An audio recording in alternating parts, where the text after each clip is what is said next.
Kami panitia menginformasikan kepada para jamaah sekalian bahwasanya acara ini yang berlangsung dari tadi pagi sampai nanti insya Allah asar ini adalah acara yang diadakan kerjasama antara Majelis Safiah Soleha dan Rumaiso.com, dan kami juga menginformasikan bahwa bagi para jamaah sekalian yang memiliki saudari, putri atau istri yang mungkin berkenan bisa hadir, karena setiap minggu, setiap hari, sepekan sekali, setiap hari Rabu di sini diadakan kajian rutin bersama Ustaz Muhammad Abdul Wasikal Hafizahullah Ta'ala dari jam 8 sampai jam 10 pagi. Dan alhamdulillah Ustaz Ira Bahrun Hafizahullah Ta'ala telah berada di tengah-tengah kita. Mari kita mulai majelis yang insya Allah berkah dan diridhoi Allah Subhanahu wa Ta'ala. Maka kepada Ustaz waktu dan tempat kami persilakan. Tafadhalu masykuran.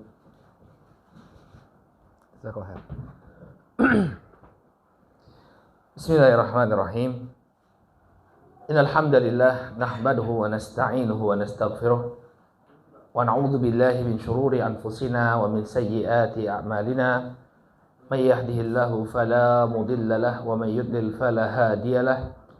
Ashhadu an la ilaha illallah wahdahu la syarika lah wa ashhadu anna Muhammadan abduhu wa rasuluh.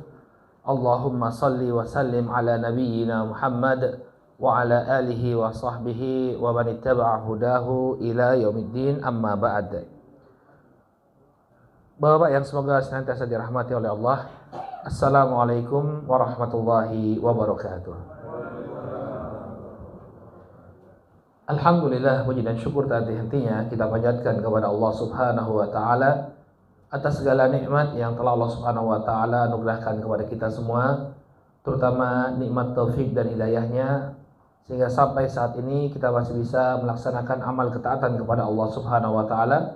Mudah-mudahan Allah Subhanahu wa Ta'ala menganugerahkan keistiqomahan kepada kita semua.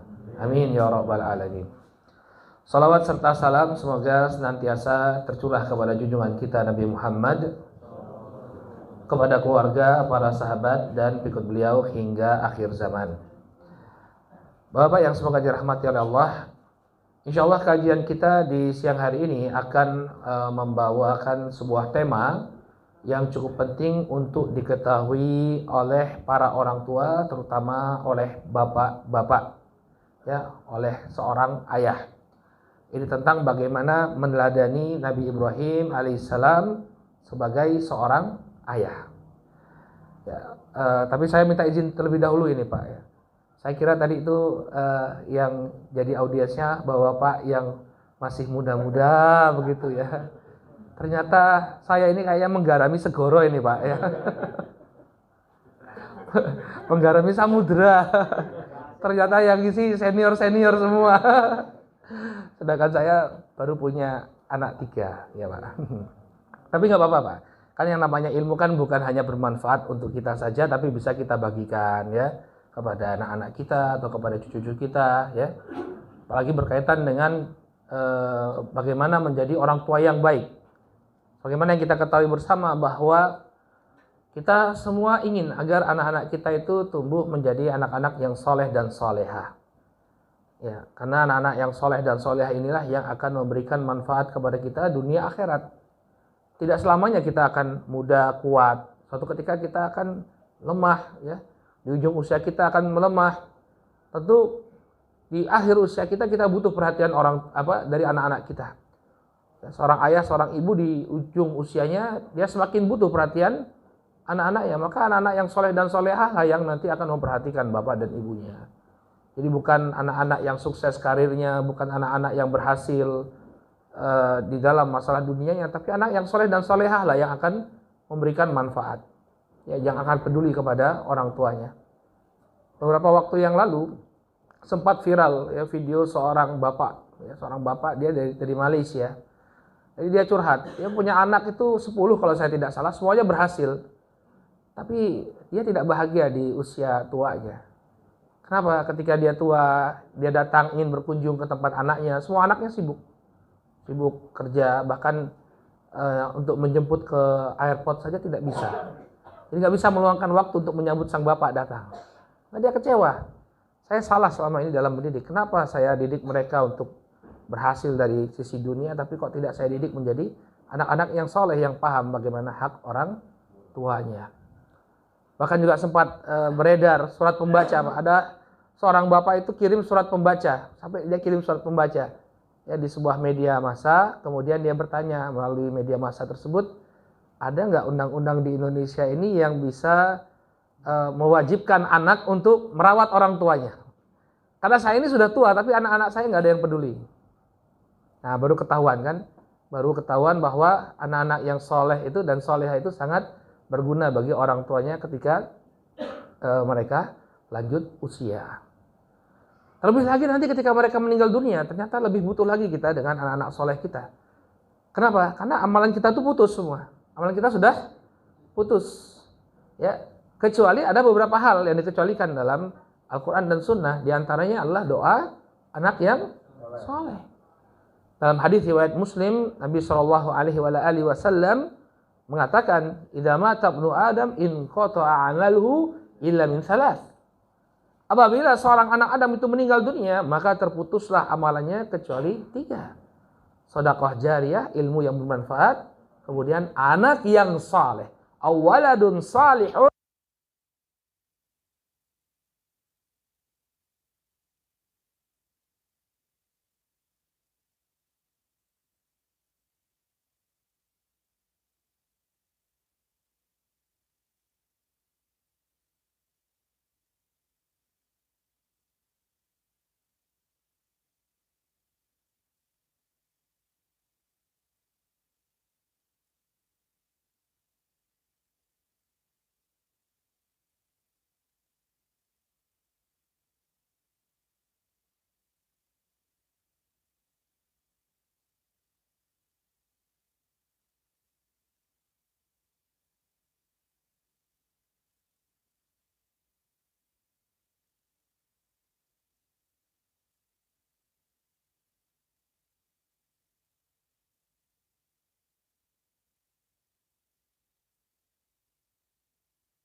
Diangkat derajatnya, ya.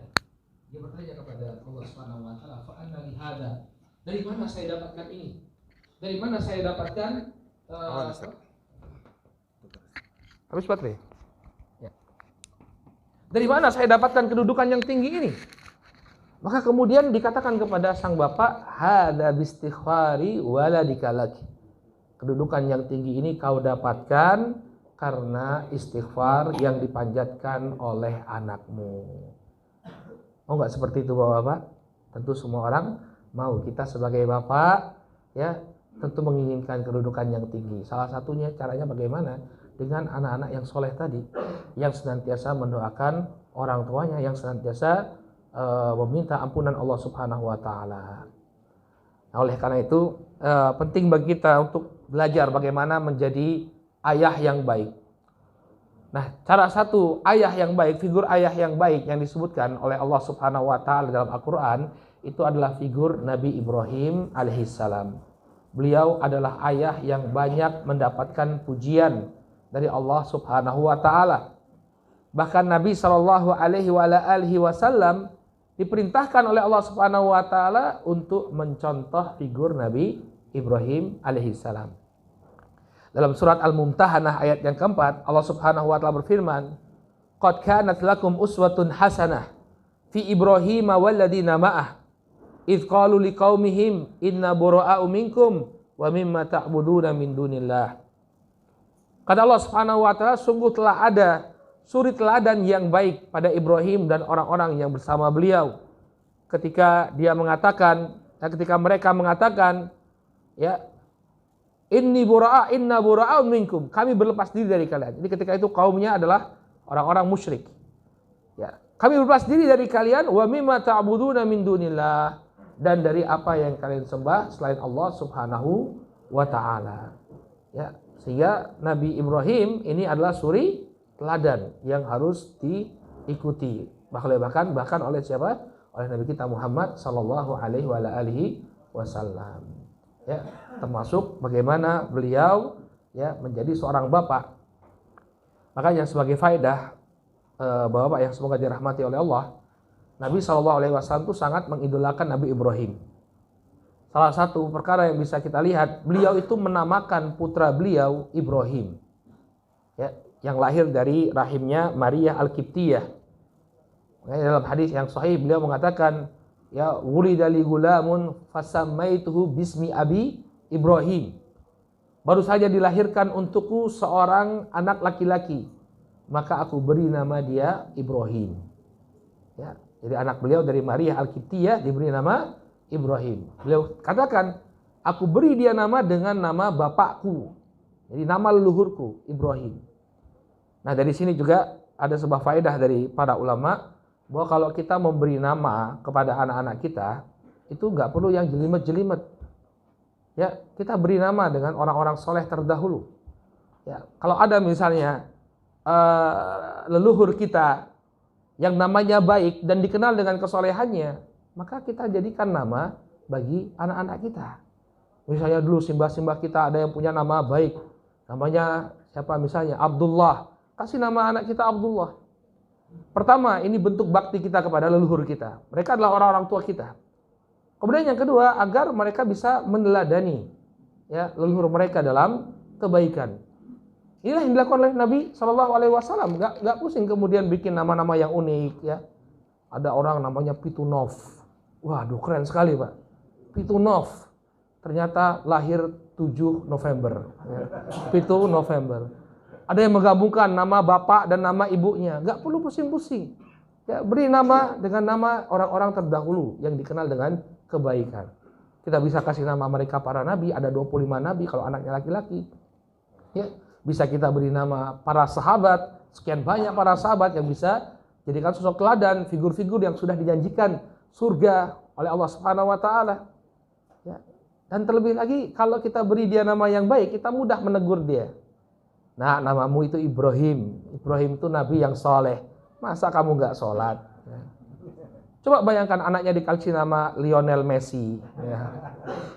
Mas, kamu tuh bapak kasih nama Lionel Messi, Mbok ya sholat, nggak nyambung Pak. Ya. Tapi kalau kita beri nama yang baik, beri nama orang-orang yang soleh, maka pertama dia malu dengan namanya itu, nama yang baik itu, dia malu untuk melakukan kemaksiatan. Makanya banyak orang-orang ahli maksiat dia ubah namanya.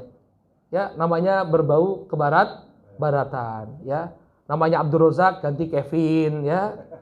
Namanya Mubarak jadi Mark, ya. Banyak diganti-ganti. Ya. Oleh karena itu apa? Nabi memberikan nama bapaknya. Ini menunjukkan beliau sangat meneladani Nabi Ibrahim alaihissalam. Nah, sekarang mari kita simak beberapa ayat dalam Al-Quran yang menampakkan kepada kita bagaimana Nabi Ibrahim alaihissalam mendidik anak-anak, ya, mendidik anak-anak beliau. Yang pertama yang bisa kita lihat, ini memang tidak ada ininya ya, tidak ada materinya ya, tidak diberikan materinya. Ya, mungkin biar peserta tuh mencatat gitu ya. Kalau ada materinya nanti cuma dengerin ya pas jam tidur siang nih soalnya ya. Tapi kalau semuanya mencatat sibuk, masya Allah, insya Allah nggak ada yang ngantuk.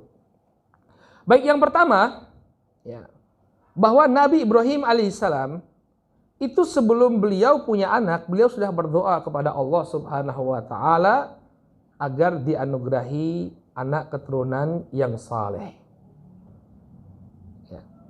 dalam surat As-Saffat ayat yang ke-99 dan ayat yang ke-100, ya, Allah Subhanahu wa taala berfirman, wa qala, dan Ibrahim mengatakan, inni dzahibun ila rabbi sayahdin, rabbi habli minas salihin. Sesungguhnya aku pergi menuju Rabbku dan dia pasti akan memberikan petunjuk kepadaku. Artinya aku selalu menghadap kepada Rabbku, melakukan ketaatan kepadanya. Maka kalau aku taat kepadanya, Allah pasti akan memberikan aku petunjuk. Ihfadillaha tajidhu tujahak, kata Nabi sallallahu alaihi wasallam. Ya, jagalah Allah, maka niscaya Allah akan senantiasa berada di hadapanmu, memberikan petunjuk kepadamu. Kemudian apa kata Ibrahim? Rabbi habli minas salihin. Wahai Rabbku, anugerahkanlah aku anak-anak yang saleh. Jadi beliau sebelum dianugerahi anak sudah meminta kepada Allah Subhanahu wa taala. Maka ini menunjukkan kepada kita, proses untuk memperoleh anak yang saleh itu bukan dimulai ketika anak itu lahir. Keliru besar ini, ya. Proses untuk mendapatkan anak yang saleh itu dimulai, ya, jauh hari, bahkan jangankan sebelum dia lahir. Sebelum kita menikah, proses untuk mendapatkan anak yang soleh itu sudah kita lakukan. Ini bagi bapak-bapak yang punya anak laki-laki yang masih lajang belum menikah, ini perlu disampaikan. Nah, kalau kamu ingin anak yang soleh, berupayalah dari sekarang. Ya. Ada sebuah kisah dituturkan oleh guru kami, Syekh Abu Hashim Asy-Syihri, hafizahullah ta'ala, bahwa dahulu ada seorang bapak muda, dia baru saja mendapatkan seorang anak. Bayinya masih merah, dia bawa ke hadapan seorang ulama. Kemudian dia meminta arahan dan wejangan dari ulama tersebut. Wahai Syekh, saya ini baru punya anak. Saya ingin coba, saya dibimbing bagaimana mendidik anak ini untuk menjadi anak yang saleh sedini mungkin. Maka apa kata alim tadi? Qad ta'akharta. Sungguh engkau telah terlambat. Padahal bayinya masih merah, Pak. Padahal bayinya masih merah. Kenapa terlambat? Karena proses membentuk anak yang soleh itu dimulai jauh hari sebelum anak lahir.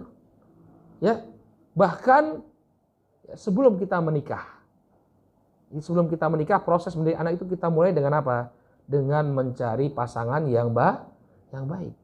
Laki-laki mencari seorang wanita salehah, yang perempuan pun yang wanita, dia pun menerima lamaran seorang laki-laki yang saleh. Inilah awal kita, ya, membangun rumah tangga yang bahagia dan juga berupaya untuk melahirkan anak-anak yang saleh dan saleh dari rumah tangga kita. Ini ketika kita mulai, ya, mencari jodoh, mencari pasangan hidup kita. Nabi SAW mengatakan, tunkahul mar'atu li arba. Seorang wanita itu dinikahi karena 4 perkara. Lima liha wali hasabiha, atau lima liha wali hasabiha wali jamaliha wali diniha. Ya, karena hartanya, karena kedudukannya, karena kecantikannya. Ya nggak Pak? Dulu nyari ibu karena apa Pak? Karena cantik ya pertama ya. Ya. Wali diniha, dan juga karena agamanya. Fadfar bidzati din taribat yadak. Maka pilihlah yang bagus agamanya, maka engkau akan mendapatkan kebahagiaan. Ya.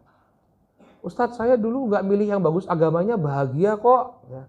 Kalau Bapak pilih yang bagus agamanya, lebih bahagia lagi Pak. Ya. Lebih bahagia lagi. Ya. Kenapa? Bahagianya dunia akhirat. Ya. Maka apa? Cari yang bagus agamanya. Inilah proses awal kita membentuk anak-anak yang soleh dan soleha. Mencari pasangan yang baik. Demikian juga yang perempuan. Nah, ini juga bapak-bapak, bagi bapak-bapak yang punya anak perempuan. Kita punya tanggung jawab untuk menikahkan anak perempuan kita dengan seorang laki-laki yang saleh. Nabi mengatakan, "Idza khataba ilaikum man tardawna dinahu wa khuluqah fazawwijuh. Illam taf'al takun fitnatun wa fasadun arid." Apabila datang kepada kalian seorang laki-laki melamar yang kalian ridhoi agama dan akhlaknya, maka nikahkanlah. Karena apabila kalian tidak melakukannya akan terjadi kerusakan yang menyebar. Ya. Jadi apa? Agama, lagi-lagi agama. Ya, dicari agama yang baik. Maka selain itu juga berdoa kepada Allah Subhanahu wa taala, mencari waktu-waktu yang mustajab agar Allah Subhanahu wa taala menganugerahkan kepadanya anak yang soleh sebagaimana doanya Nabi Ibrahim alaihissalam.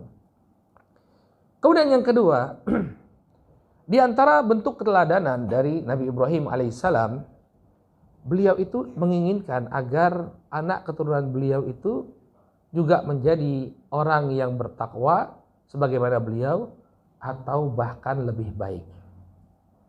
Jadi kita senantiasa berupaya agar anak keturunan kita itu lebih baik daripada kita. Nah, bapak dulu tuh terlambat belajar agamanya, maka kamu jangan terlambat belajar agama.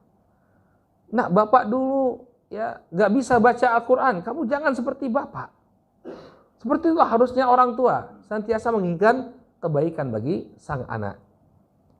Dalam surat Al-Baqarah ya, ayat yang ke-124 Allah Subhanahu wa taala bercerita tentang Ibrahim. Ya, wa idzibtala Ibrahim rabbah bikalimat fa atammahunna qala inni ja'iluka linasi imaman. Dan ingatlah ketika Nabi Ibrahim diuji oleh Rabb-nya dengan beberapa perintah. Fa atammahunna, kemudian Nabi Ibrahim pun menunaikannya. Maka ketika dia berhasil menunaikan tugas-tugas yang Allah Subhanahu wa taala berikan, ya, Allah Subhanahu wa taala mengatakan kepada Nabi Ibrahim alaihissalam, inni ja'iluka linnasi imaman. Sesungguhnya aku akan jadikan engkau sebagai imam, sebagai pemimpin, sebagai teladan bagi seluruh manusia. Tapi apa respon Ibrahim ketika Allah ingin menjadikan dia sebagai imam teladan bagi seluruh umat manusia? Kata Ibrahim alaihissalam, wa min dzurriyyati, wahai Rabbku, demikian juga anak keturunanku, jadikanlah mereka juga seperti aku, jadi teladan di hadapan umat manusia. Maka anak keturunan Ibrahim alaihissalam menjadi teladan bagi manusia. Nabi Ismail alaihissalam anak beliau, Ishak, ya. Kemudian hampir semua nabi-nabi Bani Israel semuanya keturunan Ishak. Ya. Kemudian siapa lagi anak keturunan Nabi Ibrahim yang menjadi imam bagi manusia? Baginda Rasulullah sallallahu alaihi wasallam. Rasul sallallahu alaihi wasallam min abna'i Ismail, dari putra-putranya Nabi Ismail alaihissalam, jadi cucu-cucunya Nabi Ismail alaihissalam. Ya, maka demikianlah orang tua, dia selalu menginginkan agar anaknya itu lebih baik, ya, lebih baik daripada orang tuanya. Ya. Kemudian yang ketiga, di antara keteladanan yang kita dapatkan dari Nabi Ibrahim alaihissalam, beliau senantiasa mendoakan kebaikan untuk anak-anaknya dari berbagai sisi, Pak.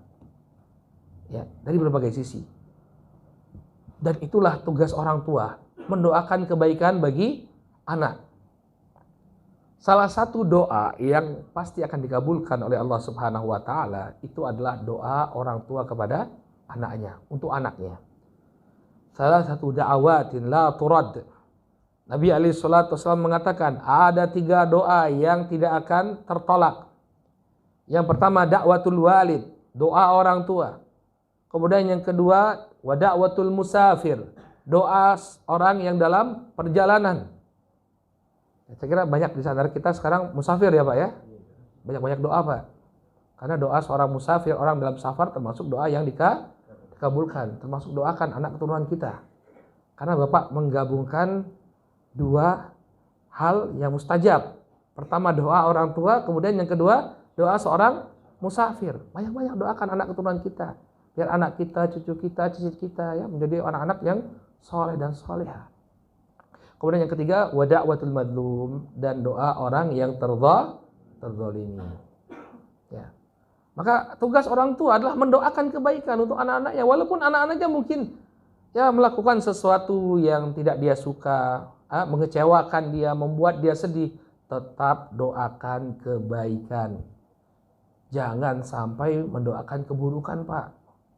Makanya kita sebagai orang tua harus banyak-banyak bersabar dengan tingkah pola anak-anak kita. Waduh, saya nggak enak nih Pak. Ya harusnya Bapak yang menasihati saya ini ya. Bapak yang sudah banyak makan asam garam. Tapi memang betul. Kita mau tidak mau sebagai orang tua harus apa? Banyak-banyak bersabar dengan tingkah pola anak-anak kita. Jangan sampai keluar doa kejelekan bagi mereka. Kenapa Pak? Ya, Nabi SAW mengatakan la tad'u ala anfusikum wala tad'u ala amwalikum wala tad'u ala auladikum. Janganlah kalian mendoakan kejelekan pada diri-diri kalian, jangan kalian mendoakan kejelekan pada anak-anak kalian, jangan kalian mendoakan kejelekan pada harta-harta kalian. Kenapa? Ketika itu bertepatan dengan waktu mustajab, waktu yang dikabulkannya doa, lalu Allah kabulkan, maka akan terkabul, akan terjadi apa yang diminta.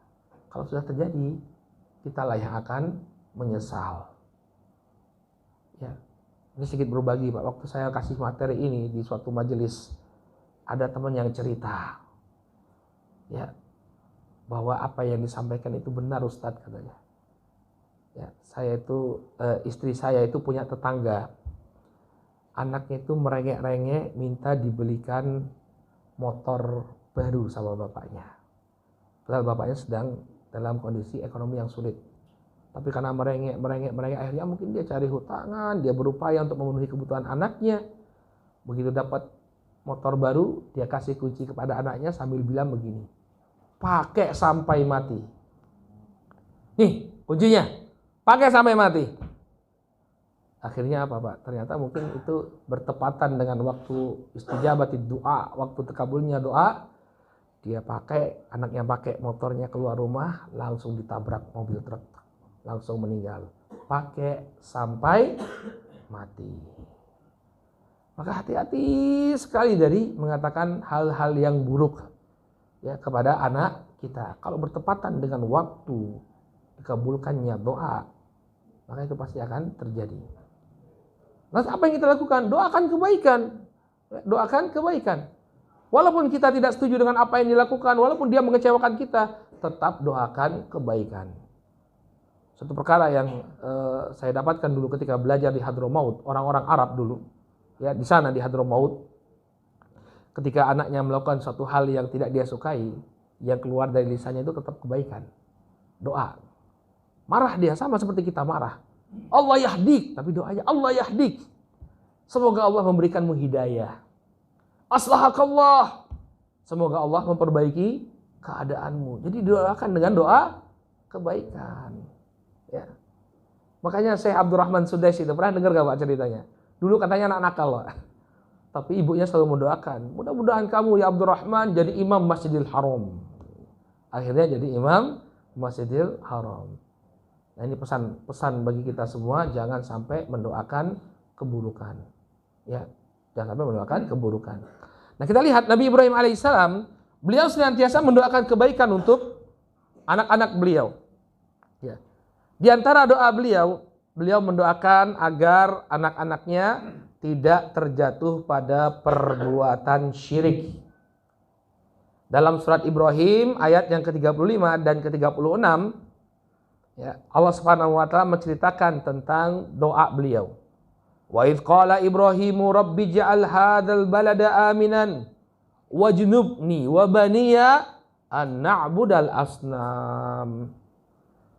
Dan ingatlah ketika Ibrahim mengatakan dalam doanya, Rabbi ja'al hadzal balada amina. Wahai Rabbku, jadikanlah negeri ini yaitu Makkah menjadi negeri yang aman. Wajnubni wa baniya an na'budal asnam.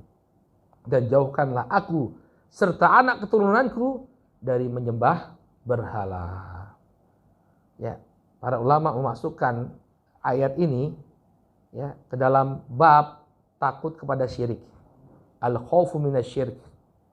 Kita bisa melihat di sini Ibrahim, Abul Anbiya, ya, bapaknya para nabi. Ya, Imamut Tauhid. Imamnya tauhid, yani imam yang memperjuangkan tauhid.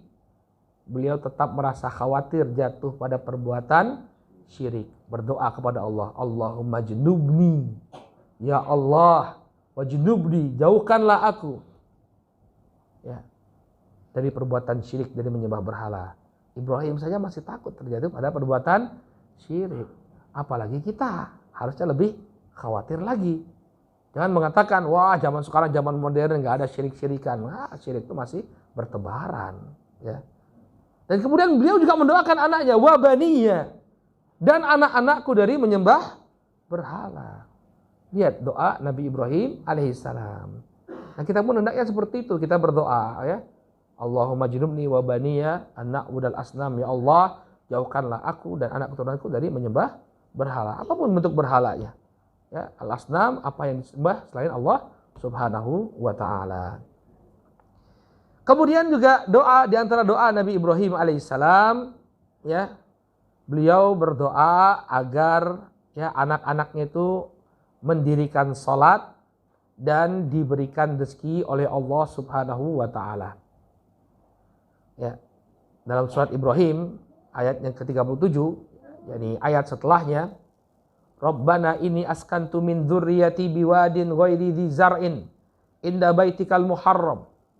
Wahai Rabbku, ya, wahai Rabb kami, sesungguhnya aku telah menempatkan anak keturunanku di lembah yang tidak memiliki tanam-tanaman, ya, di dekat inda baitikal muharram, di dekat rumahmu yang dihormati, yakni Baitullah, ya, Baitullah Ka'bah.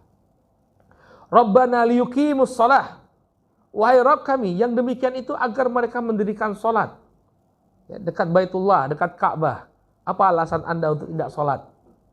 Ya, makanya bagus ya kalau kita bikin rumah itu dekat masjid. Ya, bagus bikin rumah dekat masjid. Agar apa? Anak-anak itu tidak punya alasan untuk tidak sholat. Ya. Dulu saya pernah dapat faedah ini dari siapa dulu yang pernah menjadi hakim agung? Bukan hakim agung, Mahkamah Konstitusi yang kemudian kena kasus. Siapa Pak? Patrialis Akbar, Bapak Patrialis Akbar itu, dia orang tuanya, bapaknya berpesan itu. Nah kalau bikin rumah itu dekat masjid, ya, dekat masjid. Kenapa? Biar anak-anakmu sholat. Dan bapak saya juga begitu, ya, beli rumah dekat masjid. Ya. Agar apa? Agar anak-anaknya sholat. Apa udzur kita kalau misalnya rumah dekat masjid? Oh nggak dengar azan, nggak mungkin ya, rumahnya dekat masjid, bahkan kamarnya di bawah horn ya. Ya. Maka kenapa Nabi Ibrahim mendekatkan anak keturunan beliau dengan Baitullah? Liyuqimus shalah, agar mereka menegakkan salat. Lalu apa doa Nabi Ibrahim? Faja'al afidatan minan nasi tahwi ilaihim. Jadikanlah hati-hati manusia untuk cenderung kepada mereka. Ya. Warzuqhum minats tsamarat la'allahum yashkurun. Dan berikanlah kepada mereka rezeki berupa buah-buahan agar mereka bersyukur. Nah, pada penggalan terakhir ini coba lihat doa yang sangat indah.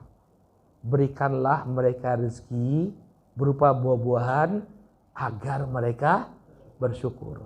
Bukan hanya diberi rezeki saja kemudian selesai. Tapi apa? Agar mereka bersyukur. Para ulama ketika mentafsirkan ayat ini, apa maksudnya la'allahum yashkurun? Ya. La'allakum yashkurun, agar mereka bersyukur, artinya agar mereka menjadi orang-orang yang taat. Kenapa? Apa korelasinya? Syukur dengan taat. Karena tidaklah dikatakan sebagai orang yang bersyukur kalau dia mempergunakan nikmat yang Allah berikan dalam kemaksiatan. Bukan orang yang bersyukur. Nah, para ulama menyebutkan rukun syukur itu 3. Yang pertama dengan hati. Dia mengakui bahwa nikmat yang dia dapatkan berasal dari Allah Subhanahu wa taala. Kemudian dengan lisan, dia memuji Allah Subhanahu wa taala, mengucapkan alhamdulillah atas nikmat yang dia peroleh. Kemudian yang ketiga, dia pakai nikmat tersebut untuk ketaatan. Makanya Ibrahim alaihissalam berdoa, warzuqhum minats tsamarati la'allahum yashkurun. Dan berikanlah kepada mereka rezeki berupa buah-buahan agar mereka bersyukur. Artinya agar mereka menjadi hamba-hambamu yang taat, ya Allah. Ya. Maka ini diantara doa Nabi Ibrahim alaihissalam. Kemudian apalagi doa beliau? Ya. Beliau juga mendoakan agar anak-anaknya itu tumbuh di lingkungan yang baik. Ya. Dalam surat Al-Baqarah ayat yang ke-126, Allah Subhanahu wa taala mengisahkan tentang doa Nabi Ibrahim alaihissalam. Wa idz qala Ibrahim Rabbi ij'al hadza baladan aminan warzuq ahlahu minats tsamarat man amana minhum billahi wal yaumil akhir. Ya. Dan ingatlah ketika Ibrahim berdoa, wahai Rabbku, jadikanlah negeri ini negeri yang akan ditinggali oleh anak keturunannya, yaitu Makkah. Jadikanlah negeri ini sebagai negeri yang aman sentausa dan berikanlah rezeki kepada penduduknya berupa buah-buahan, yaitu bagi mereka yang beriman kepada Allah dan pada hari akhir. Maka Nabi Ibrahim alaihissalam mendoakan agar Makkah itu menjadi negeri yang aman. Ya, jadi lingkungan yang baik untuk tumbuh kembang anak keturunannya. Dan memang keamanan suatu negeri, ya, ini adalah nikmat yang sangat besar. Makanya sampai Nabi Ibrahim itu meminta agar Allah Subhanahu wa taala anugerahkan negeri yang aman untuk anak keturunannya. Ya. Al-Imam Asy-Syaukani rahimahullah dalam tafsirnya beliau mengatakan, "Wa qaddama talab al-amni ala sa'iril matalib al-madhkurah ba'dahu, li'annahu idza intafa al-amnu lam yafragil insanu li syai'in akhar min umurid din wad dunya." Kenapa alasannya Nabi Ibrahim itu meminta lingkungan yang aman bagi anak keturunannya? Bahkan ini disebutkan di awal doa, Rabbi ja'al hadza baladan amina. Ya Allah, jadikanlah negeri ini sebagai negeri yang aman. Di awal doa beliau panjatkan itu. Kata Asy-Syaukani, ya, beliau mengedepankan permintaan untuk menjadikan negeri tersebut sebagai negeri yang aman sebelum permintaan lainnya, li'annahu idzan tafal amnu lam yafragil insan li syai'in akhar. Karena apabila tidak ada keamanan, maka manusia tidak akan bisa menunaikan urusan-urusannya min umuriddin wa dunya, baik urusan agama maupun urusan dunia. Maka nikmat keamanan adalah nikmat yang sangat besar. Ya, maka kita tuh harus banyak-banyak bersyukur bahwa Bapak yang dirahmati Allah, kita tinggal di Indonesia dalam keadaan aman. Ya, dengan berbagai kekurangan negeri kita, tapi kita harus banyak-banyak bersyukur. Kita diberi keamanan. Bapak berangkat dari Surabaya ke sini aman. Tidak ada kendala apapun yang mengganjal, tidak ada ancaman perampokan, tidak ada ancaman, ya, orang-orang yang mencegat minta jatah di jalanan, aman. Ya, kecuali jalan tol memang harus bayar, ya. Ya. Nah, kita tinggal di negeri aman, ini perlu kita syukuri. Nabi Ibrahim sampai meminta kepada Allah agar diberikan lingkungan yang aman. Kadang-kadang orang tidak bersyukur.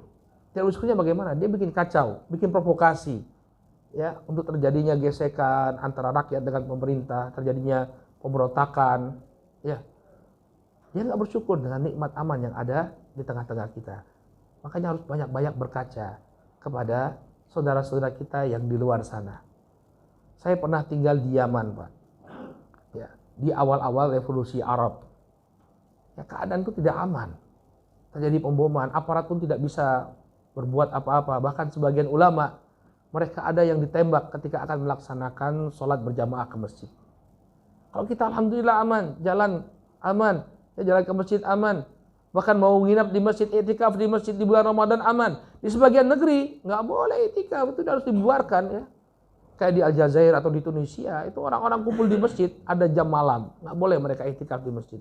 Selesai tarawih harus keluar. Kita alhamdulillah aman. Ya, maka nikmat keamanan adalah nikmat yang sangat besar. Makanya Nabi Ibrahim alaihissalam meminta agar, ya, anak-anaknya tumbuh di negeri yang aman. Dan kita juga begitu, ya, kita arahkan anak-anak kita untuk tumbuh di lingkungan yang baik. Tumbuh di lingkungan yang baik. Jangan sampai mereka terjebak pada pergaulan yang keliru. Banyak juga orang tua tuh baik sebenarnya. Dia bimbing anaknya dengan baik. Tapi satu kekurangannya, mereka tidak memperhatikan pergaulan anak-anaknya. Ketahuilah bahwa pergaulan itu sangat besar pengaruhnya terhadap anak-anak kita. Nabi SAW mengatakan, al-mar'u ala dini khalilih, falyandur ahadukum man yukhalilhu. Seseorang itu berada di atas agama temannya, maka hendaknya dia memperhatikan dengan siapa dia berteman. Anak-anak kita harus kita perhatikan, dia tumbuh di lingkungan yang seperti apa, teman-temannya seperti apa, ya. Sebagai orang tua, ya sudah, kamu pondok saja, dia nggak pernah tanya, orang tuanya nggak pernah tanya, nggak pernah kontrol temanmu siapa, bagaimana mereka. Yang penting dia sudah di pondok. Ini keliru. Kita harus cek dengan siapa dia bergaul di pondok, teman-temannya siapa, kamu punya teman baik siapa, bagaimana karakternya, dia harus tahu, orang tua harus tahu. Ya, maka lingkungan yang baik ini satu perkara yang sangat besar pengaruhnya dalam tumbuh kembang anak-anak kita. Kemudian juga di antara doanya Nabi Ibrahim, beliau memohonkan perlindungan ya dari Allah Subhanahu wa taala terhadap gangguan syaitan dan gigitan hewan berbisa serta dari pandangan yang jahat yaitu dari ain. Dalam Sahih Al-Bukhari dari Abdullah bin Abbas radhiyallahu taala anhuma ya, Nabi SAW berdoa, mendoakan Al-Hasan wal Husain, dua orang cucu beliau. Dan Al-Hasan wal Husain bukan anak kembar. Karena ada jamaah yang bilang, "Ustaz, itu kan Ali punya anak kembar, Hasan Husain." Gak mesti ya, Hasan, Husain, Umar, Umair jadi kembar gitu. Enggak. Hasan itu kakaknya, bedanya 1 tahun. Maka Nabi SAW ketika itu mendoakan dua cucu beliau. Ya, u'idzukuma bikalimatillahi tammah min kulli syaitanin wahamah wa min kulli ainin lamah. Aku meminta perlindungan untuk kalian berdua dengan kalimat Allah yang sempurna. Ya. Min kulli syaitanin hamah, dari setiap gangguan syaitan dan juga sengatan hewan berbisa. Wa min kulli ainin lamah, demikian juga dari pandangan mata ain yang bisa membuat sakit. Ya. Jadi beliau meminta perlindungan kepada Allah untuk cucu beliau dari 3 perkara. Pertama dari gangguan syaitan, kemudian dari gigitan hewan berbisa, kemudian yang ketiga dari ain. Ain itu apa? Pandangan mata. Ya, orang hasad atau orang terlalu kagum, maka terkadang pandangan matanya ini bisa menyebabkan kemudaratan bagi apa yang dia pandang. Saya nggak tahu kalau di Indonesia mungkin jarang ya, tapi kalau di negeri Arab sana itu sering sekali. Ada teman dahulu ya, orangnya dia keturunan Nabi, termasuk Ahlul Bait ya. Orangnya putih, ganteng. Kemudian ada yang melihat, kemudian tidak mengatakan Masya Allah atau Subhanallah. Ketika keluar dari tempat wudhu langsung lumpuh, Pak. Langsung lumpuh. Nah, kemudian dicari siapa tadi yang memandang, kemudian disuruh wudhu, kemudian air wudhunya dimandikan kepada orang yang terkena ain. Baru kemudian dengan izin dari Allah, dia pun sembuh. Maka Nabi SAW meminta perlindungan kepada Allah Subhanahu wa taala dari 3 perkara ini. Nah, apa hubungannya dengan Nabi Ibrahim alaihissalam? Ya, kata Nabi SAW setelah membaca doa itu, kana abukum ya yu'awwidhu bihima Ismail wa Ishaq. Dahulu bapak kalian, yakni Nabi Ibrahim alaihissalam, melakukan hal yang sama. Beliau meminta perlindungan Allah Subhanahu wa taala untuk Ismail dan Ishaq. Berarti apa? Ini termasuk doanya Nabi Ibrahim alaihissalam. Ya. Baik. Kemudian di antara keteladanan yang diberikan oleh Nabi Ibrahim alaihissalam yang keempat, ya, bahwa beliau berupaya untuk memberikan nafkah bagi anak dan istri beliau. Jadi ini adalah kewajiban, ya, kewajiban seorang kepala keluarga. Bahkan kita perlu tahu semua sebagai kepala keluarga, harta halal yang kita berikan untuk menafkahi keluarga kita ini merupakan sedekah yang terbaik. Ya, Nabi SAW mengatakan, dinarun anfaqtahu fi sabilillah, dinarun tasaddaqta bihi, wa dinarun anfaqtahu fi raqabah, wa dinarun anfaqtahu li ahlik, a'dhamuha ajran dinarun anfaqtahu li ahlik. Dinar yang kau infakkan di jalan Allah, dinar yang kau pakai untuk bersedekah, dinar yang kau pakai untuk membebaskan budak, dan dinar yang kau nafkahkan untuk anak dan istrimu, yang paling besar pahalanya adalah dinar anfaqtahu li ahlik, dinar yang kau infakkan, yang kau nafkahkan untuk anak dan istrimu. Maka anaknya kita bersemangat dalam mencari harta yang halal tentunya, jangan harta yang haram, untuk kita jadikan nafkah bagi anak dan istri kita. Besar pahalanya, bahkan melebihi pahala sedekah, pahala infak fisabilillah, dan pahala membebaskan budak. Ya. Tapi dengan catatan hartanya harta halal.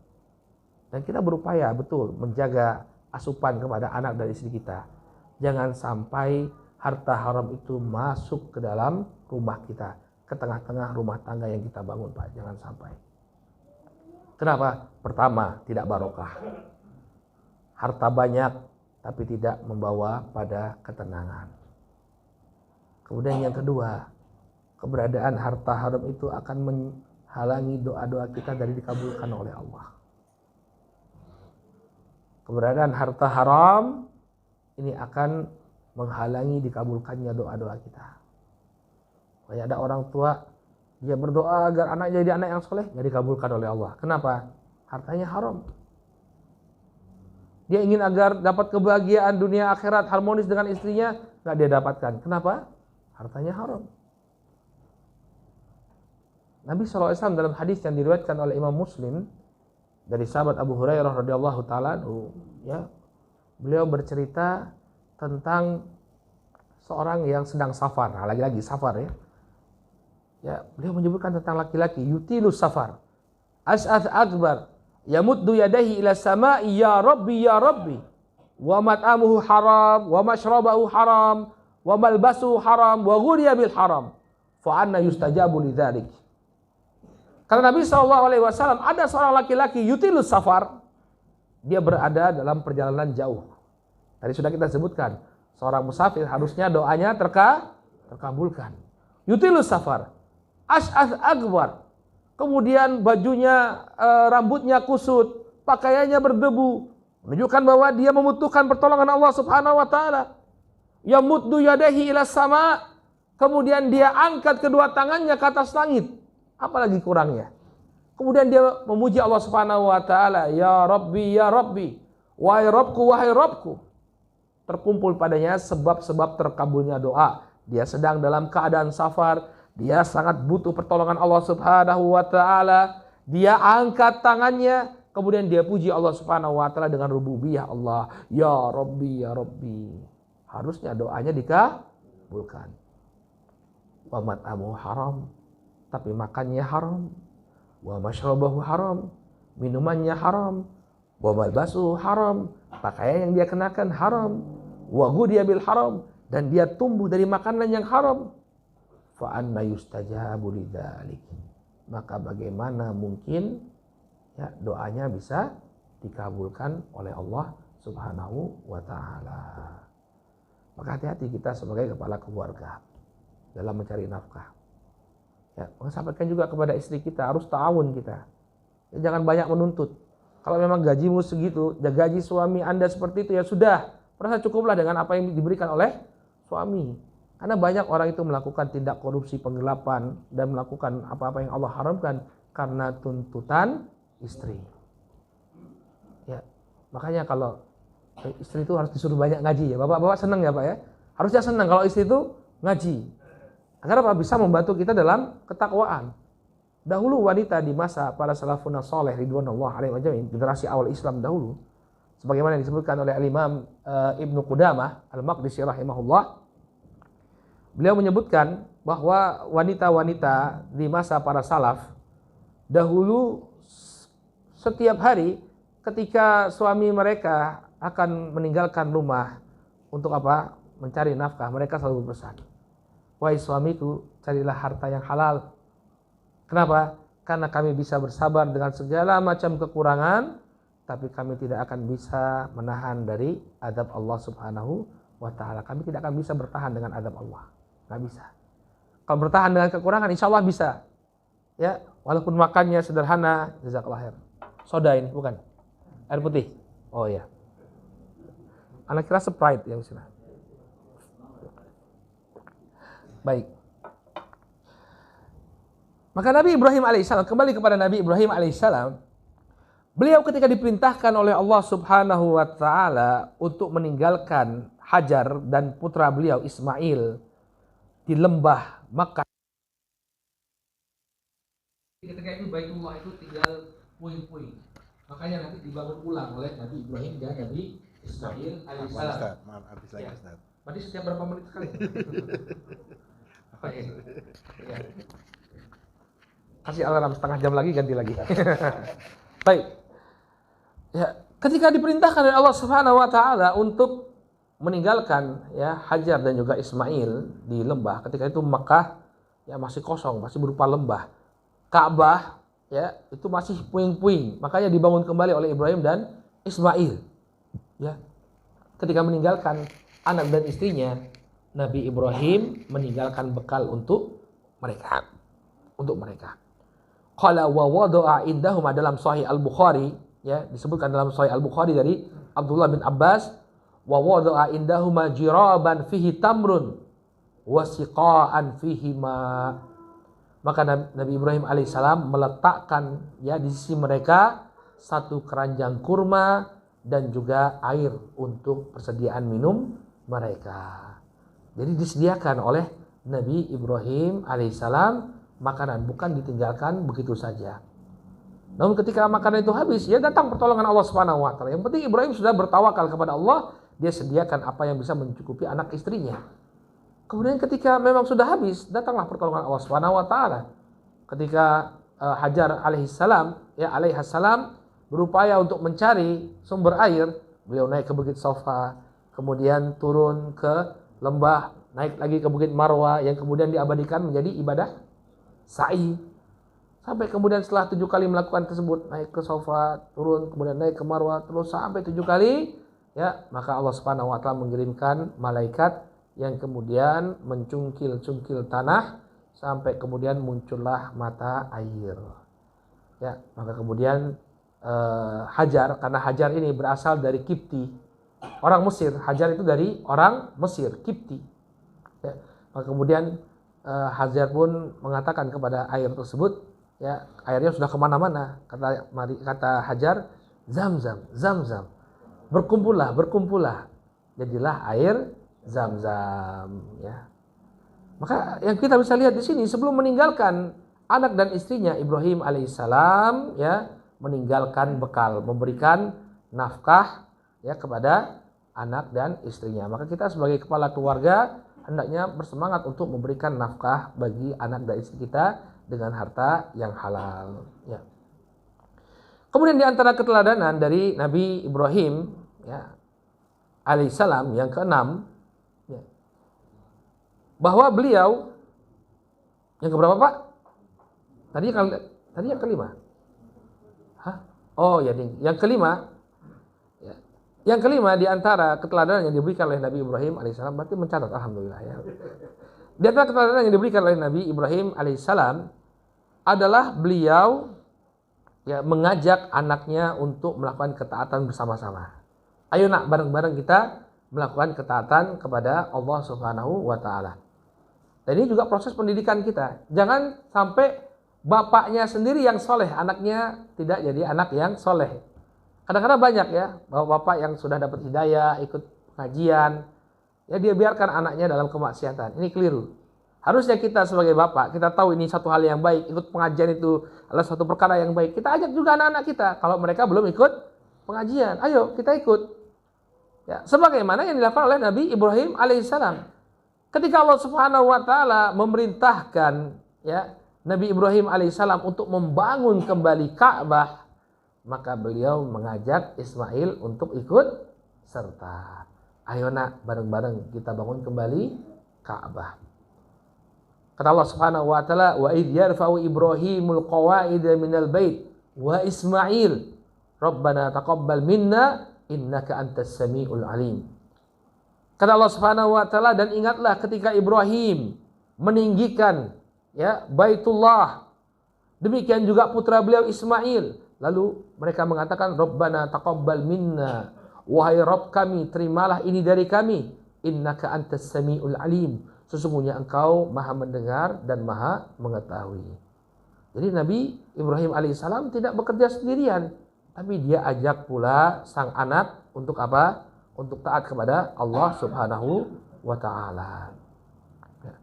Kemudian apalagi keteladanan, ya, keteladanan yang diberikan oleh Nabi Ibrahim alaihissalam, ya, beliau mengedepankan cinta kepada Allah Subhanahu wa taala daripada cinta kepada anaknya. Jadi jangan sampai cinta kita kepada Allah, cinta kita kepada anak itu membuat kita ingkar kepada perintah Allah Subhanahu wa taala. Kalau ditanya kepada Ibrahim alaihissalam, apakah dia suka untuk meninggalkan anak dan istrinya di lembah yang tidak berpenghuni? Jawabannya tentu tidak, nggak suka. Ya, seorang ayah pastilah dia mencintai anaknya. Tapi karena itu perintah Allah Subhanahu wa taala, karena itu perintah Allah Subhanahu wa taala, maka, ya, beliau ya melaksanakan tugas tersebut. Ya, beliau letakkan anak dan istrinya di sana, kemudian beliau tinggalkan. Ya, makanya ketika itu Hajar juga sebagai seorang istri, beliau mendukung apa yang dilakukan oleh suaminya. Beliau mengatakan, Allahu amaruka bihadza. Apakah Allah yang telah memerintahkanmu, wahai suamiku, untuk melakukan hal ini? Qala na'am. Maka kata Ibrahim, iya. Idzan la yudayyi'una. Maka kata Hajar, kalau begitu dia tidak akan menyia-nyiakan kami. Pergilah engkau. Ya, biarkan kami di sini karena ini adalah perintah Allah Subhanahu wa taala. Demikian juga ketika diperintahkan oleh Allah Subhanahu wa taala untuk menyembelih, ya, untuk menyembelih putranya Ismail. Maka yang demikian dilaksanakan oleh beliau. Ya, yang demikian dilaksanakan oleh beliau. Walaupun kemudian Allah Subhanahu wa taala gantikan Nabi Ismail alaihissalam dengan 2 ekor domba. Kemudian apalagi keteladanan yang diberikan dari Nabi Ibrahim alaihissalam, ya, bahwa beliau bermusyawarah dengan anaknya. Ya, jadi mengajak anak itu untuk bermusyawarah. Ketika Allah Subhanahu wa taala memerintahkan beliau untuk menyembelih Ismail, maka beliau ngobrol dulu dengan putranya tersebut. Tanya nih, wahai anakku, ya, saya itu melihat kamu dalam mimpi. Ya, saya melihat bahwa saya mau menyembelih kamu dalam mimpi. Ini perintah Allah ini, bagaimana pendapatmu? Jadi ditanya anaknya bagaimana. Jadi diajak berbicara terlebih dahulu, berdialog terlebih dahulu. Dan memang yang namanya musyawarah, ya, ini suatu hal yang sangat dianjurkan dalam Islam. Wasyawirhum fil amr. Ya, Allah SWT memerintahkan kepada Nabi SAW, dan bermusyawarahlah engkau dalam urusanmu bersama mereka, bersama sahabat-sahabatmu. Maka demikian juga Nabi Ibrahim alaihissalam, beliau bermusyawarah terlebih dahulu dengan Ismail alaihissalam. Ya, walaupun akhirnya memang harus dilaksanakan, tapi beliau libatkan putranya. Kata Allah Subhanahu wa taala, "Fabasyarnahu bigulamin halim, falamma balagha ma'ahu sa'ya, qala ya bunayya inni ara fil manam anni athbahuk, fanzur madza tara." Maka kami beri kabar gembira dia dengan seorang anak yang halim, seorang anak yang penyabar. Maka ketika sampai usianya bersama-sama Ibrahim pun mengatakan kepada putranya, "Ya bunay, wahai putraku, inni ara fil manam anni athbahuk." Wahai putraku, aku melihat dalam mimpiku bahwa aku menyembelihmu. Fanzur madza tara. Maka coba paparkan apa yang menjadi pendapatmu. Ditanya apa pendapat putranya. Qala ya abati if'al ma tu'mar, satajiduni insyaallah minas sabirin. Maka jawaban Nabi Ismail alaihissalam, wahai bapakku, lakukanlah apa yang diperintahkan, maka engkau akan mendapati aku insyaallah termasuk orang-orang yang sabar. Ya. Tapi apa? Ibrahim alaihissalam bermusyawarah terlebih dahulu dengan putra beliau. Kemudian juga tadi sempat kita singgung, ya, bahwa di antara keteladanan yang diberikan oleh Nabi Ibrahim alaihissalam, ya, beliau menjauhkan anak dari pengaruh teman yang buruk. Dari mana ini diambil? Dari kisah beliau ketika berkunjung ke rumah putranya. Ya, jadi ketika beliau berkunjung ke rumah putranya Ismail alaihissalam, ya, beliau berkunjung 2 kali. Ya. Yang pertama, beliau berkunjung ke rumahnya kemudian tidak mendapati Ismail alaihissalam, tapi dia bertemu dengan menantunya, ya, dengan istrinya. Maka kemudian dia bertanya tentang istrinya, dari mana suamimu? Kharaja yabtaghi lana, ya.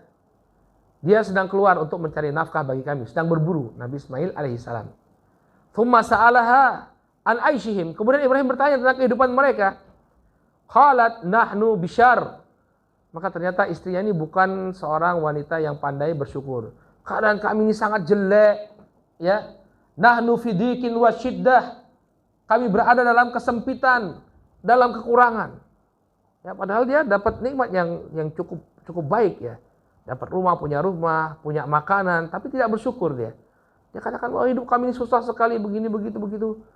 Maka kemudian apa kata Ibrahim alaihissalam? Fa idza jaa zaujuk, ya, iqra'i alaihi salam wa qul lahu yughayyir atabata babihi. Ya. Kalau suamimu pulang, sampaikan salam dariku dan kemudian katakan kepadanya untuk mengganti atabatababihi, ya, ambang pintunya. Apa ini bahasa kita? Hah? Kusen, ya, kusen pintunya. Falamma ja'a Ismail ka'annahu anasa syai'an qala hal ja'akum min ahad. Ketika Ismail pulang dia bertanya kepada istrinya, apakah datang seseorang ke sini? Maka kemudian istrinya cerita, ya, ada bapak-bapak tua. Dia nggak tahu bahwa itu mertuanya. Ya, kemudian dia ceritakan bahwa bapakmu tadi, orang tua tadi mengatakan kepadamu agar mengganti apa? Ambang pintumu, kusen pintumu. Maka kemudian Ismail paham, ini bahasa kiasan dari sang bapak untuk menceraikan sang istri. Maka diceraikanlah istrinya, lalu Ismail menikah kembali.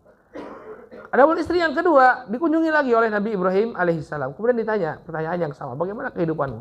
Tapi Masya Allah, istri yang kedua istri yang soleha, istri yang soleha. Dia kemudian mengatakan bahwa kami hidup dalam kehidupan yang baik. Ya, kelihatan bahwa dia adalah seorang wanita yang bersyukur. Maka kata Ibrahim alaihissalam, ya, apabila kembali suamimu, ya, iqra'i alaihi salam, ya, tolong sampaikan salamku kepadanya dan katakan kepadanya untuk tetap mempertahankan ambang pintunya. Maka ternyata ini adalah perintah bagi Ismail untuk mempertahankan istrinya yang saleha. Maka demikianlah orang tua hendaknya melihat, ya. Ini kalau misalnya dia lihat calon dari istri dari anaknya misalnya bukan wanita yang baik, ya, wanita yang kalau dinikahi justru nanti akan merusak sang anak, maka dia berperan di sana, orang tua berperan. Ya, bahkan kalau toh memang orang tua memandang, ya, anak ini kalau dia mempertahankan pernikahannya maka keadaannya akan semakin buruk, gak apa-apa dia memberikan saran kepada sang anak untuk menceraikan sang istri. Kalau istrinya sendiri yang nggak pernah sholat, ya, istrinya nggak pernah sholat, kerjanya dugem tiap malam minggu, ya, apa kebaikan yang akan diperoleh oleh sang suami? Tapi anak saya juga sama Ustadz, ya, itu berarti bapaknya yang harus perbaiki anaknya terlebih dahulu. Baik, inilah mungkin yang bisa kita sampaikan, Bapak yang semoga dirahmati Allah, beberapa keteladanan yang diberikan oleh Nabi Ibrahim alaihissalam. Dan bagi siapa yang ingin untuk mengkaji lebih luas lagi tentang keteladanan yang diberikan oleh Nabi Ibrahim sebagai seorang ayah, bisa merujuk ada satu kitab yang sudah diterjemahkan juga dalam bahasa Indonesia.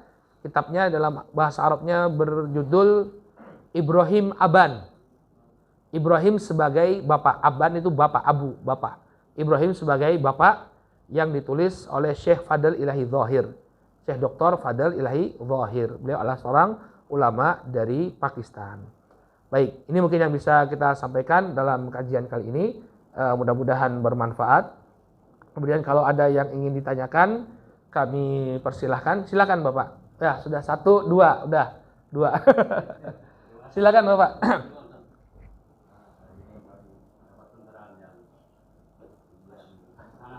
Jadi bukan segoro digaremi ya Pak ya. Alhamdulillah, nggih. Ada satu hal yang, ya, Pak, yang menarik, yang ini jarang didalami, jarang dikaji, yaitu doa Nabi Ibrahim. Iya. Sekian banyak doa itu sering dibahas. Iya. Tapi ada satu hal, Nabi Ibrahim berlindung dari madrot, dari ain, al-ain. Iya, ha. Itu jarang dibahas. Itu berapa jauh itu madrot dari ain itu dan bagaimana sebenarnya artinya ain? Baik, ain itu adalah pandangan jahat yang muncul, ya, suatu pengaruh yang buruk yang muncul dari pandangan seseorang karena kekaguman atau karena iri dan hasad. Jadi dia melihat sesuatu yang bagus, kemudian kalau orang yang kagum dia tidak mengucapkan Masya Allah atau Subhanallah, ya, sehingga pandangan matanya tersebut membuat apa yang dia pandang itu mendapatkan kemudorotan. Kalau manusia bisa sakit, ya, bisa cacat. Kalau benda bisa hancur itu benda. Makanya kalau di Indonesia, makanya di Indonesia kadang jarang kita dapatkan fenomena tersebut. Tapi kalau di daerah Timur Tengah, bahkan bukan hanya di Timur Tengah, di India itu, ya, orang-orang Hindu sering memasang jimat-jimat. Itu karena takut pandangan yang jahat. Jadi memang di daerah sana itu pandangan yang jahat itu sangat populer. Ada mungkin Bapak lihat di sebagian rumah orang di daerah kayak Kazakhstan, mereka memasang mata di rumah-rumah mereka, perhiasan mata. Ya, itu untuk menolak ain. Turki juga ada, ya. Dan itu bukan budaya Islam, tapi budaya dari zaman dahulu. Jadi ain itu sudah dikenal dan diakui oleh Islam. Kata Nabi SAW, al-ainul haq. Yang namanya ain itu benar-benar ada. Ya, benar-benar ada. Makanya di masa Nabi Ibrahim pun sudah ada. Beliau termasuk meminta pertolongan kepada Allah Subhanahu wa taala, meminta perlindungan kepada Allah Subhanahu wa taala dari ain, ya, untuk apa? Anak beliau Ismail dan Ishak. Maka kita pun juga begitu membaca doa tadi.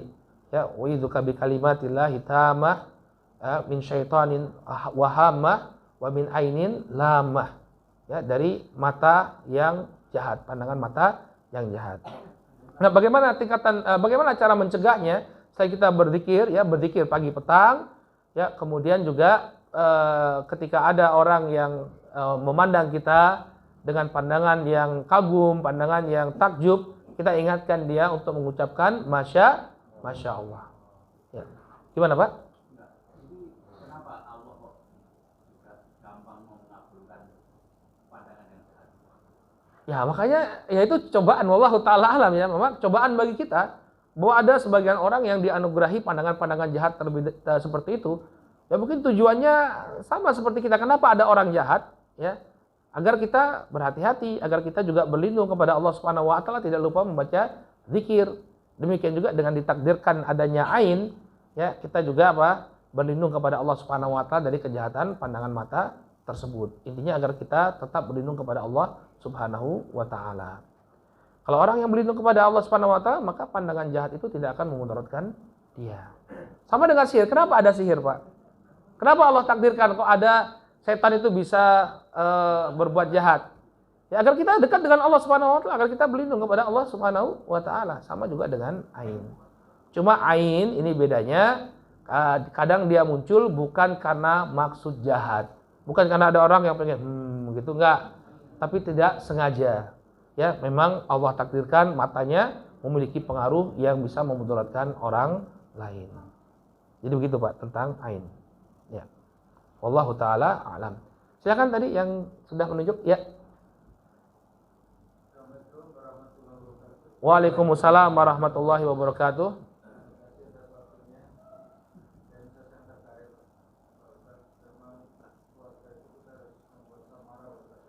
Ya. Warahmah.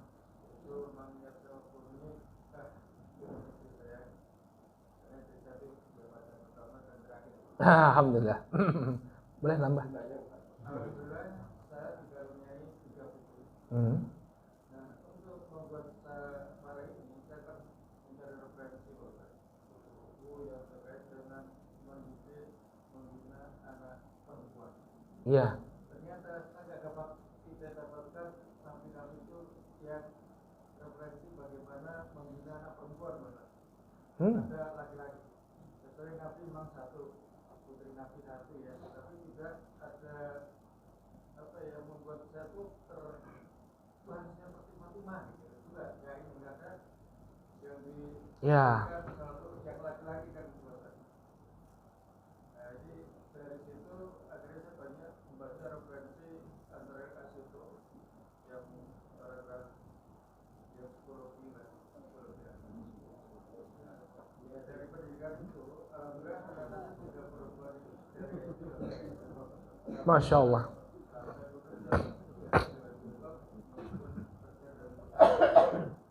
Pertanyaan saya, Bapak, dari pembinaan perempuan ini saya kan punya satu anak saya sebut sore, Bapak punya value di antara perempuan berumurnya, punya kualitas yang lebih, dan yang terakhir tentunya punya suami yang sibuk dengan dia kan. Iya, betul. Nah, sampai sekarang saya belum ada nikah, aku sudah bekerja, sudah menetap. Saya sampai istri saya sudah pensiun, saya mau kerja, anak-anak pun gak usah kerja, udah nikmati aja pensiunnya, ya itu kan. Iya. Pertanyaan saya satu, tanggung jawab saya terhadap istri saya ini sampai menikah itu gimana, Pak? Karena katanya saya baca di dalam itu bahwa menentukan jodoh itu hanya Allah, Iya. bukan anak sendiri, bukan ayahnya. Iya. Mohon pencerahannya itu bagaimana Usianya masih berapa Pak? Putra yang paling tua, putri yang paling tua? 25, masih usia nikah.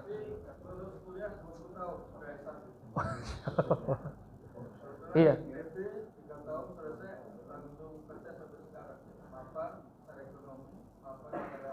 Iya.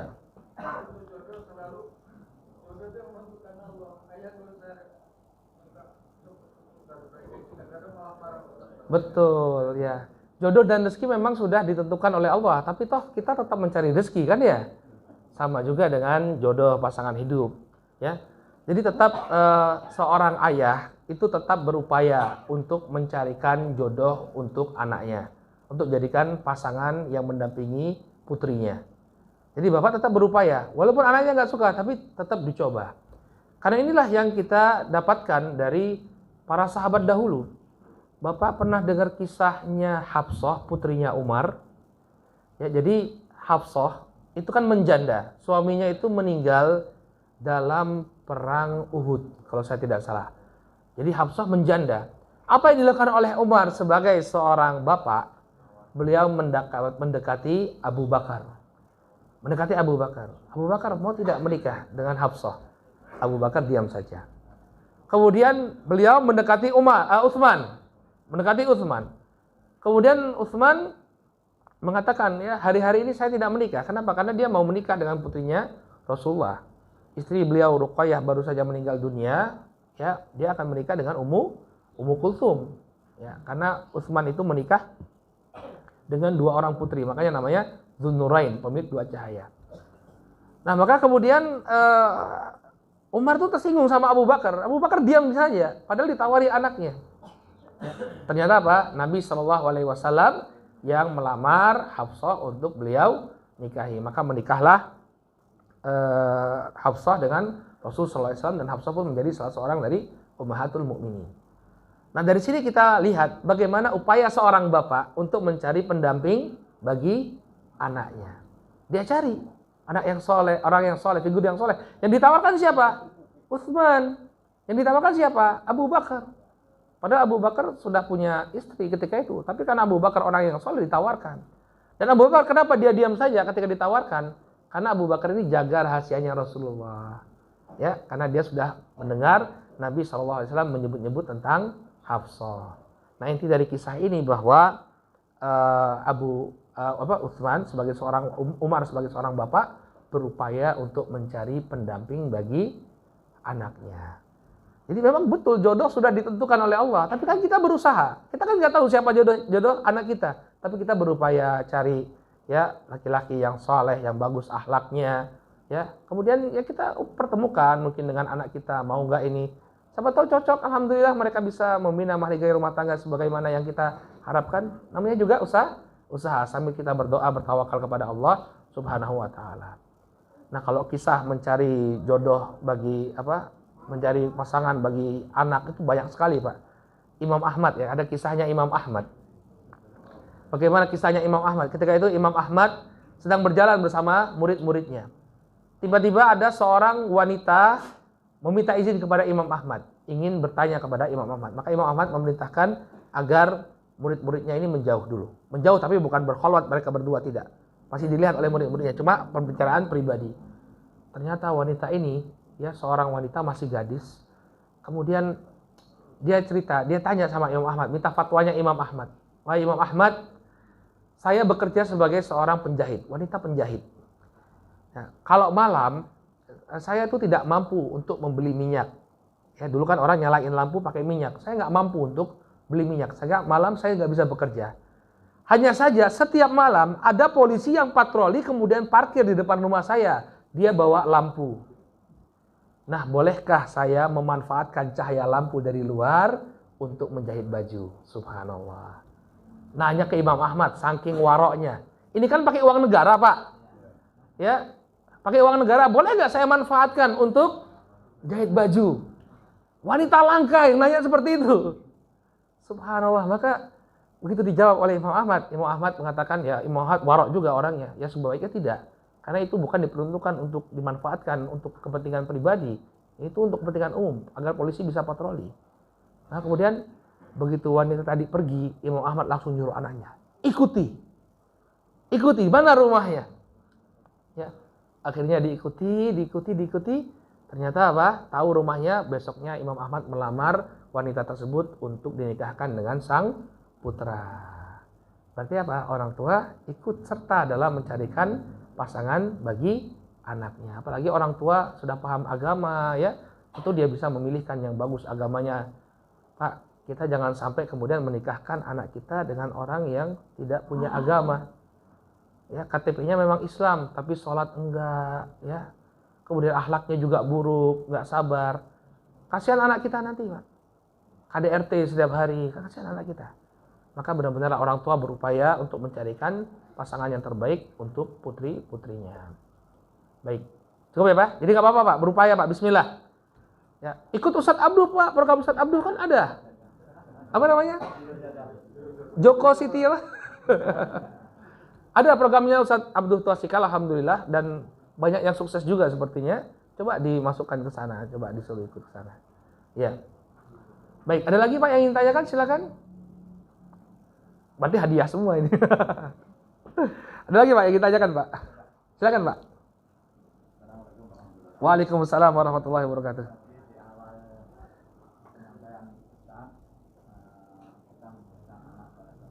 Iya.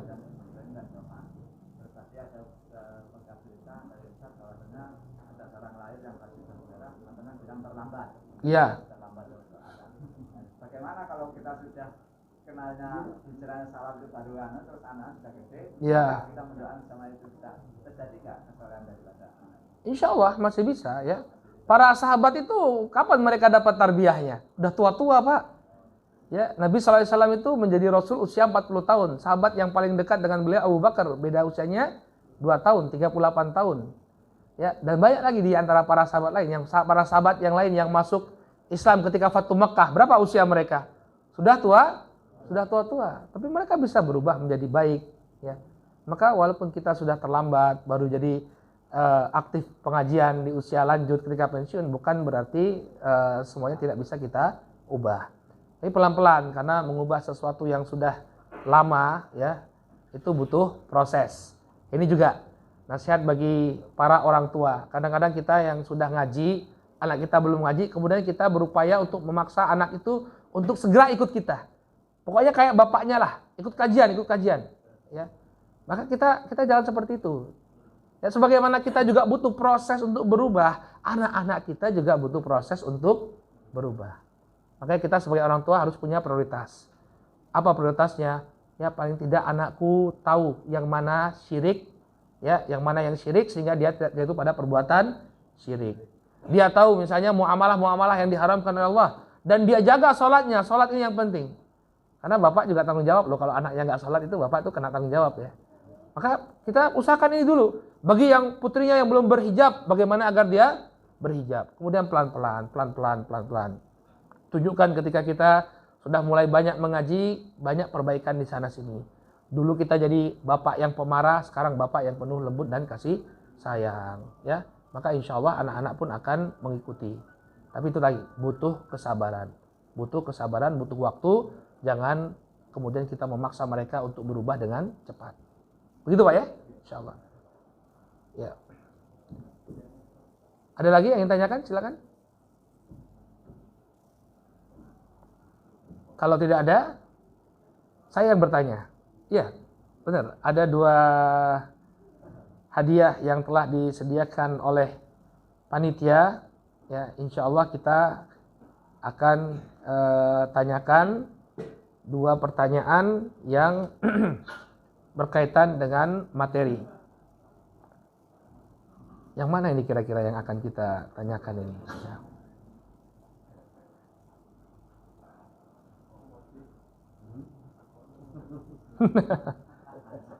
Baik.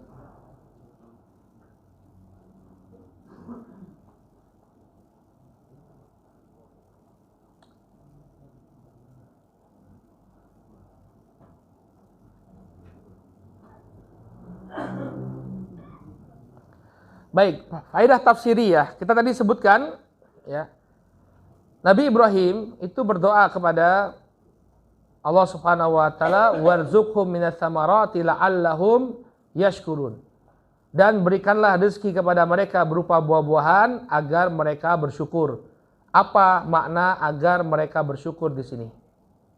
Silakan Mas yang ini. Agar mereka taat kepada Allah Subhanahu wa taala. Kenapa? Karena makna syukur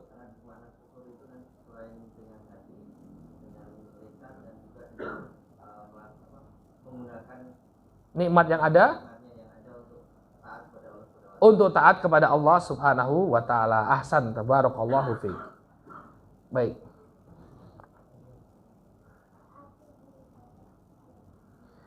Kemudian tadi kita telah sebutkan ada tiga doa yang akan dikabulkan oleh Allah Subhanahu wa taala. Doa siapa sajakah itu? Silakan yang pakai baju batik duluan. Yang pertama doa orang yang sedang wafat. Baik, yang kedua doa orang tua pada anaknya. Doa orang yang terzalimi, masya Allah ya. Dan satu faedah ya, doa orang terzalimi itu maksudnya doa keburukan bagi orang yang menzolimi dia. Jadi bukan seluruh doa ya, tapi ketika dia dizolimi, dia mendoakan keburukan bagi orang yang telah menzalimi dia, maka itu dikabulkan. Seperti kisahnya Sa'ad bin Abi Waqqas, ketika dia difitnah, dia berdoa kepada Allah, maka dikabulkan oleh Allah Subhanahu wa taala. Baik. Cukup sampai di sini? Baik, kita cukupkan dulu sampai di sini. Memang tadi mulainya lebih awal, insyaallah 10 menit lagi salat asar. Kita cukupkan dulu sampai sini. Mudah-mudahan apa yang disampaikan bermanfaat. Kita tutup dengan doa kafaratul majlis. Subhanakallahumma wa bihamdika asyhadu an la ilaha illa anta astaghfiruka wa atubu ilaik. Assalamualaikum warahmatullahi wabarakatuh.